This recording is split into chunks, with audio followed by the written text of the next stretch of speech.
President, Mr. Mbow, Your Excellencies, ladies and gentlemen. Within life's span, there are days of special happiness, days of pride and days of humility. This is such a day for me. It represents the culmination of a vigorous effort, hope, and deep conviction that a significant change can be achieved in the environment in which Muslims live. This is also a day of gratitude, and I express my heartfelt thanks to the President and the Government of Pakistan for their encouragement in this endeavor and for offering us one of Pakistan's great national monuments on this occasion. The presence of Mr. Mbow, the Director General of the United Nations Educational, Scientific and Cultural Organization, the world's largest agency for the preservation and support of man's culture, is also a source of strong encouragement. I express my thanks to him for participating with us in this important effort.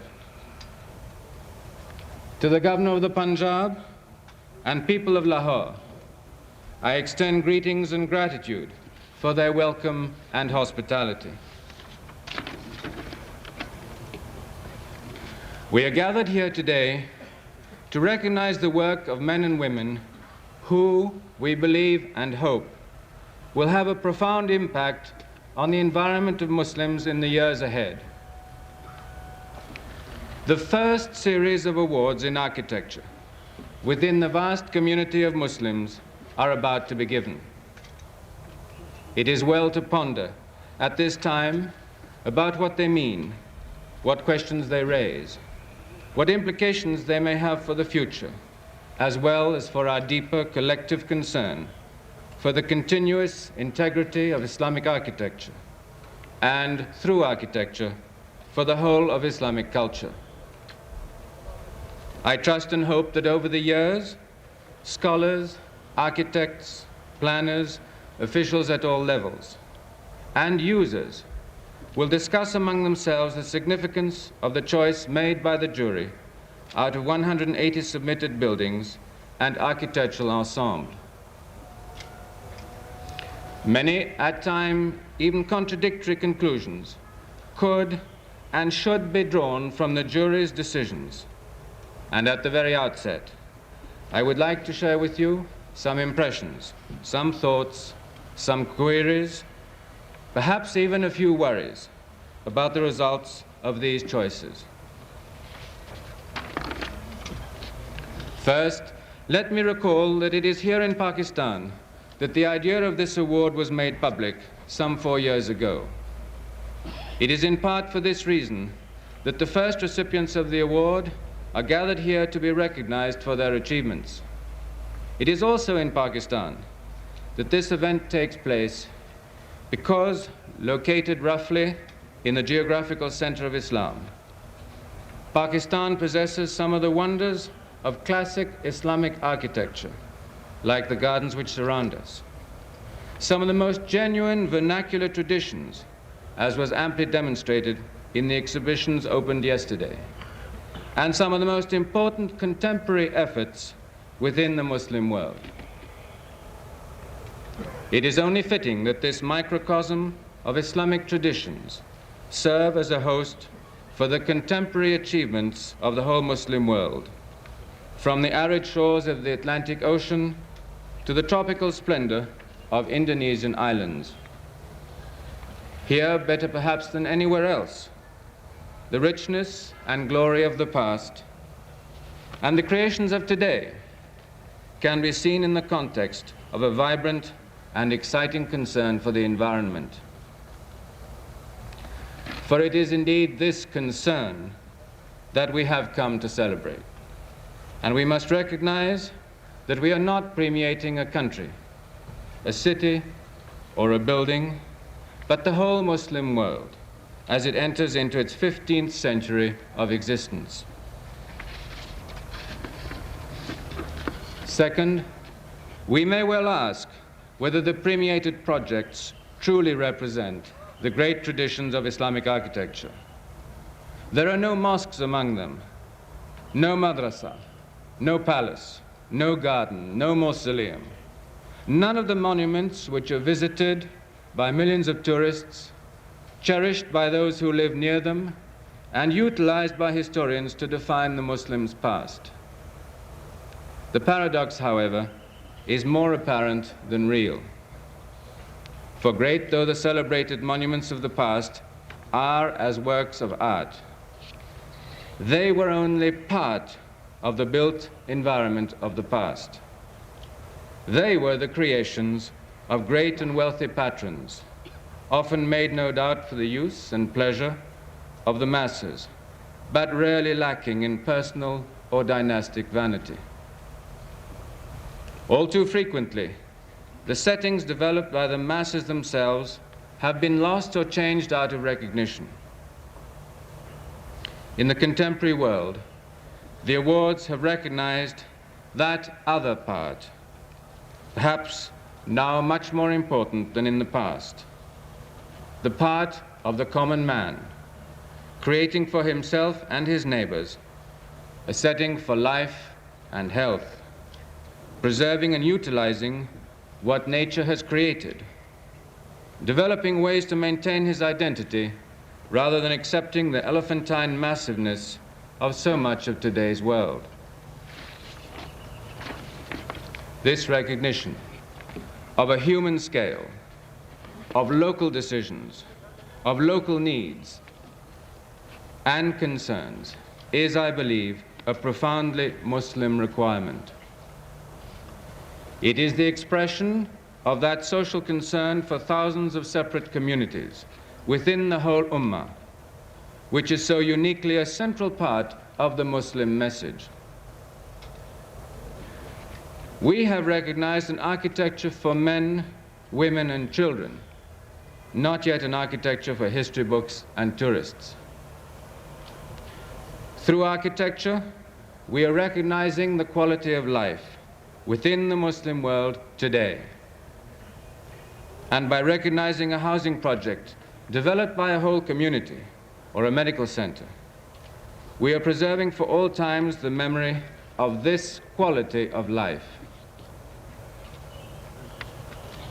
There is a more deep and more intriguing side to this recognition, which forms my third observation. These awards may indeed illustrate or sharpen an issue which has been sidetracked over the past 400 years as scholars and patrons became fascinated with the personalities of architects as artistic and formal creators.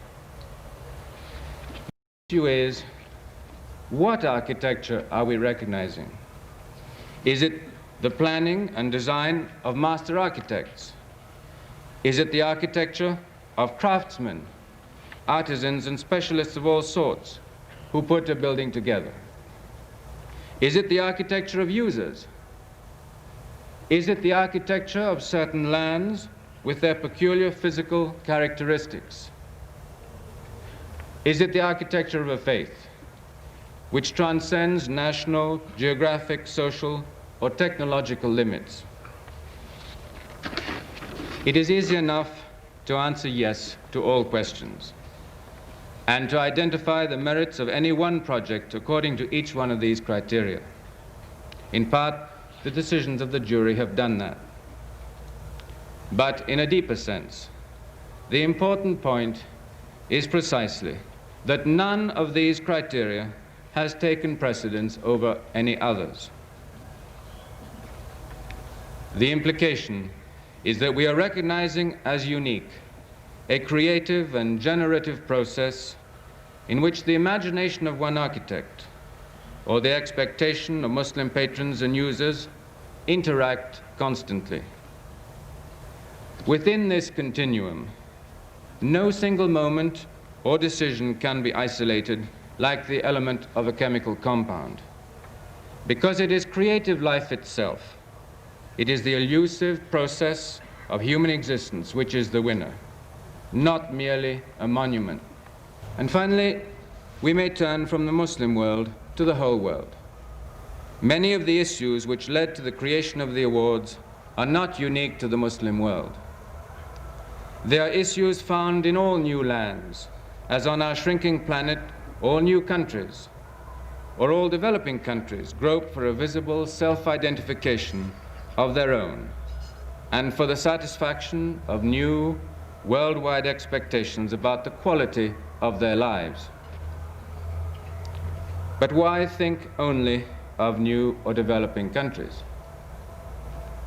Social problems plague lands with the highest per capita income, and self-identification is a concern of countries with the longest history of independence and expansion. It may be just that, as the award highlights the search of the Muslim world for an architecture centered on man and proclaiming the potential of life, an example is given to the whole world of how this can be done.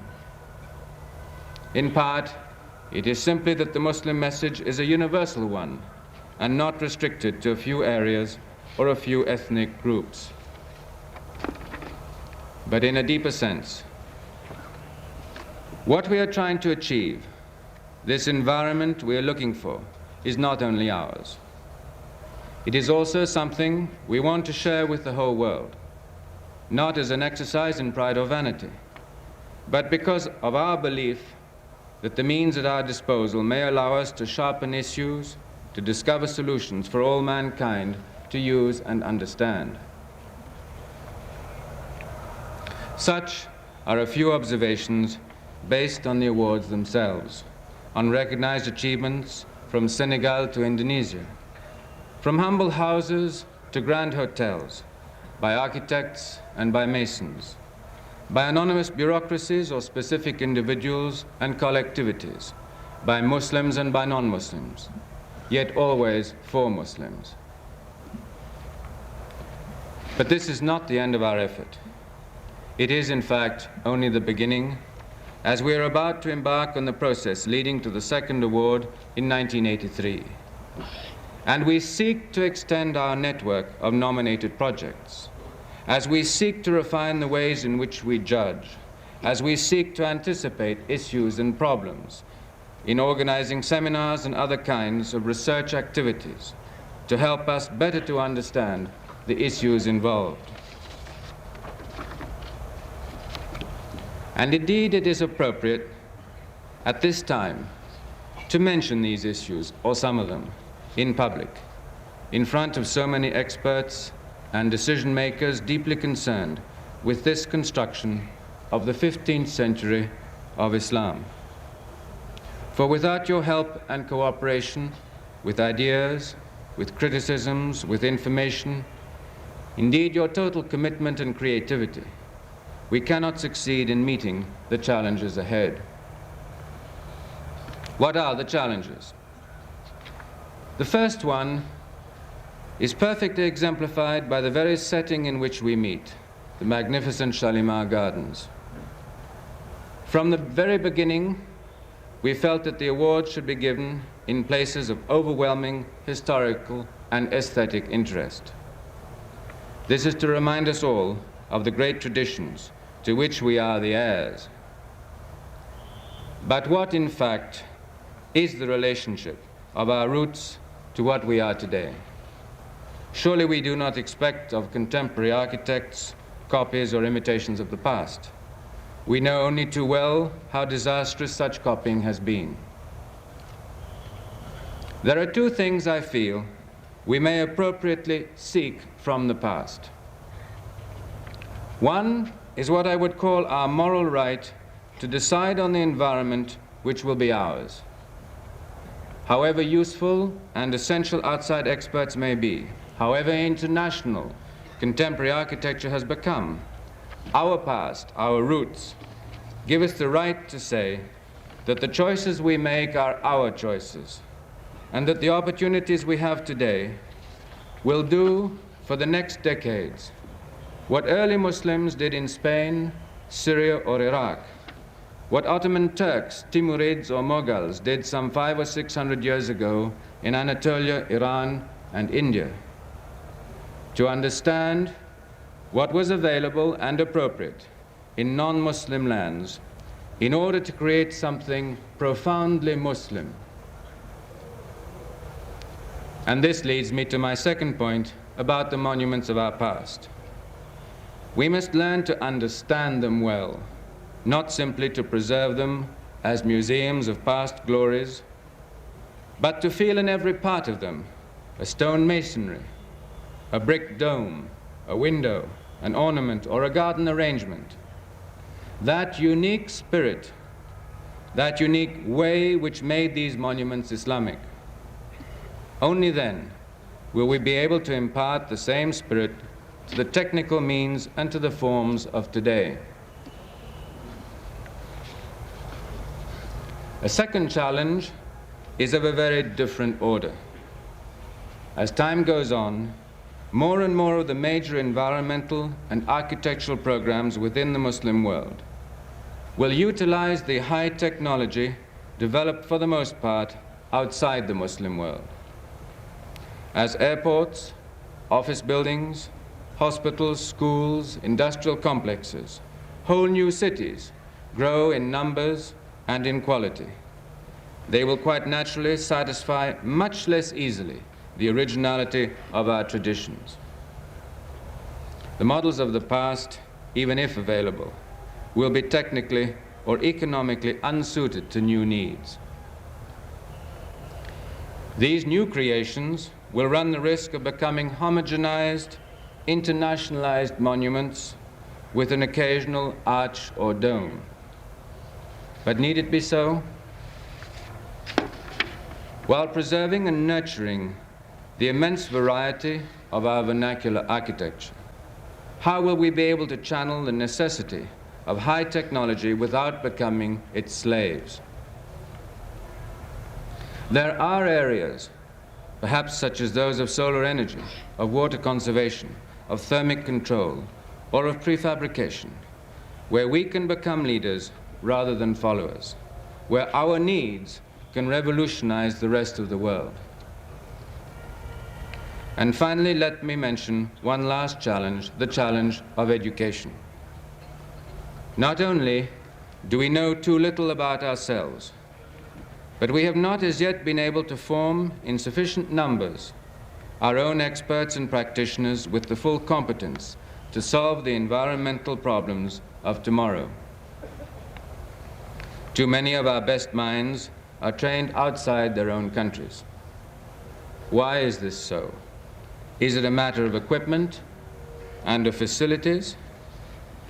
Is it a question of teaching staff? Is it a peculiar trust in outside expertise? Clearly, we must develop ways to make our own schools of architecture and of planning places to which others will want to come. And this will require yet another kind of intellectual and practical effort. For even if we create an architecture worthy of praise, we would have partly failed unless we form ourselves the men and women who will realize that architecture. I do not claim that these are the only challenges left to us. Others exist, no doubt. But as we celebrate the first awards and open the way for the forthcoming ones, all these challenges can help us in defining the attitudes we must develop in thinking of the future and the areas of discovery open to us. It is a task we must accomplish together, fully acknowledging our diversities, but knowing as well that there is a straight path, which is the path of our faith.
Why did you decide to establish the award in the first place?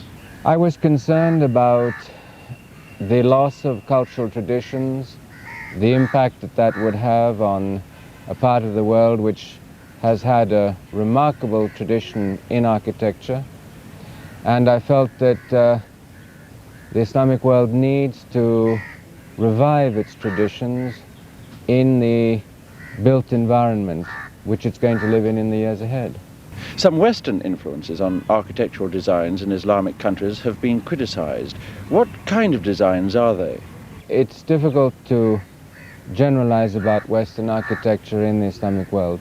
There's been some very fine architecture, as was shown by the award winners.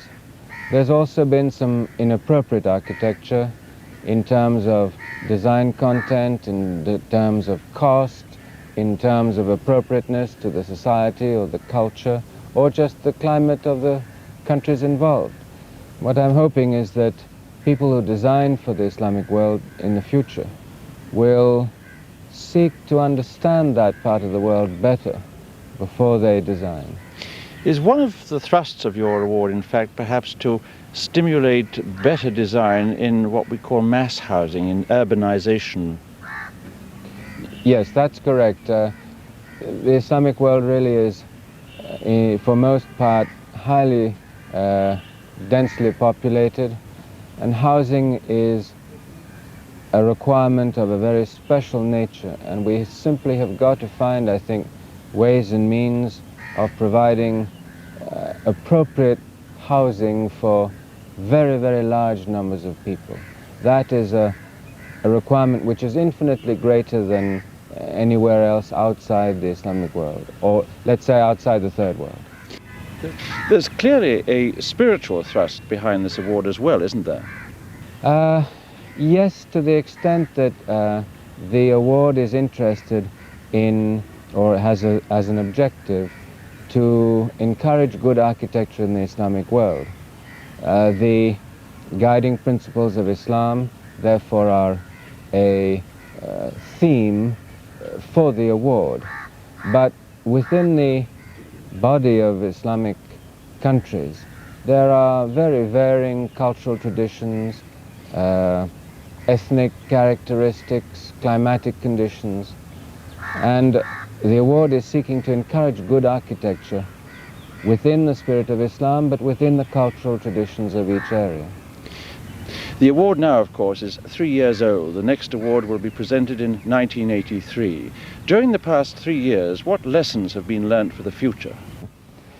A lot of very interesting lessons. I think, first of all, the fact that there is more good architecture than maybe was known, because a lot of what has been built recently has not been recorded in the sense that it's relatively new.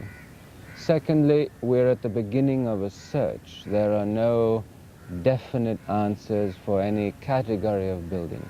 We're seeking to establish objectives, to establish methods to achieve the results we want. But it really is the beginning.